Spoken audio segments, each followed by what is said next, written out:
میرا اور آپ کا وجود اگر اللہ کی مخلوق کے لیے نفع کا سبب نہیں ہے تو پھر ہماری زندگی کا کیا فائدہ؟ میں اپنے خاندان میں نفع بخش نہیں ہوں، آپ اپنے خاندان میں نفع بخش نہیں ہیں، آپ اس معاشرت کے لیے خیر کا سبب نہیں ہیں، میں اس معاشرت کے لیے خیر کا سبب نہیں ہوں، اس ملک کے لیے، اس قوم کے لیے، انسانیت کے لیے میں اگر خیر کا سبب نہیں ہوں تو مجھے سوچنا چاہیے کہ میں کہاں کھڑا ہوں، میں اشرف المخلوقات کیسے کہلاؤں گا؟ ایک درخت بھی چھاؤں فراہم کرتا ہے، آکسیجن دیتا ہے، پھل فراہم کرتا ہے، ذوق نظارہ کی تسکین کرتا ہے، اور جب کچھ باقی نہیں رہتا تو وہ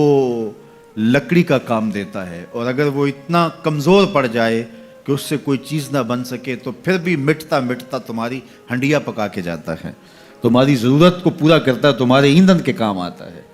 وہ بوڑھی بھینس جو اب دودھ دینے کے اور بچے دینے کے قابل نہیں رہی،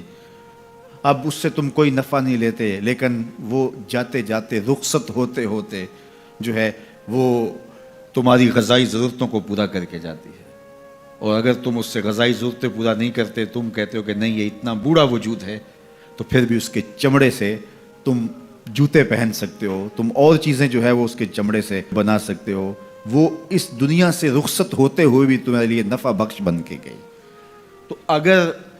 ایک جانور اور ایک درخت اور اللہ کی دیگر مخلوقات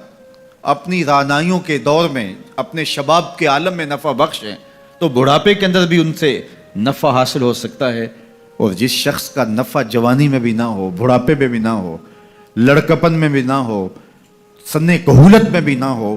تو پھر وہ انسان کہلائے گا۔ اولئک کالانعام بل ہم اضل، فرمایا یہ چوپایا ہے بلکہ چوپایوں سے بھی بدتر ہے۔ تو پھر وہ کیسا انسان ہے جو نافع نہیں ہے، جو نفع بخش نہیں ہے؟ خیر الناس من ینفع الناس، لوگوں میں سب سے اچھا شخص کون ہے؟ یہ سوال ہوا، سب سے اچھا شخص کون ہے لوگوں میں؟ تو جواب ارشاد فرمایا جو لوگوں کے لیے نفع بخش ہے، جس کا وجود راحت کا سبب ہے، جس کو دیکھ کے دکھ بھول جائیں، جس کو مل کے زندگی اچھی لگنے لگ جائے،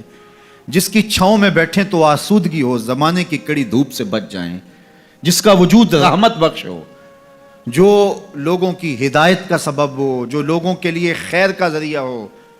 اللہ کے محبوب علیہ الصلوۃ والسلام کے ایک فرمان کا مفہوم یہ ہے کہ خیر کی چابی بن جاؤ اور شر کا تالا بن جاؤ۔ یہ زندگی میں اصول اختیار کر لو، خیر کی چابی بنو اور شر کا تالا بنو، تم سے خیر کے دروازے کھلیں اور تم سے شر کے دروازے بند ہوں۔ کبھی ایسا نہ بننا کہ تم شر کی چابی بنو اور خیر کا تالا بنو۔ تم جہاں رکو، جہاں ٹھہرو، جہاں سے گزرو، وہاں خیر پھیلتی چلی جائے، تمہاری مہک سے لوگوں کے مشام ہستی معطر ہو، لوگوں کے دلوں میں، آنگن میں بہاریں آئیں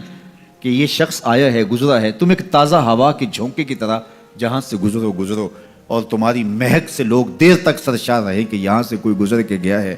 نہ یہ کہ تم جن راہوں سے گزرو وہاں کانٹے بکھیرتے چلے جاؤ، بعد میں وہاں کو چلے تو اس کے پاؤں زخمی ہوں۔ تو فرمایا تم خیر کی چابی بنو اور شر کا تالا بنو، ہمیشہ خیر بانٹو، اچھائی بانٹو، بہتری بانٹو، لوگوں کے لیے صلح اور امن کے ضامن بنو، لوگوں کے لیے محبت کو پھیلانے والے بنو،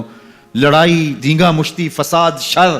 الجھاؤ، تضاد اور نفرتوں کے بیج اور کانٹے مت بونا، ہمیشہ خیر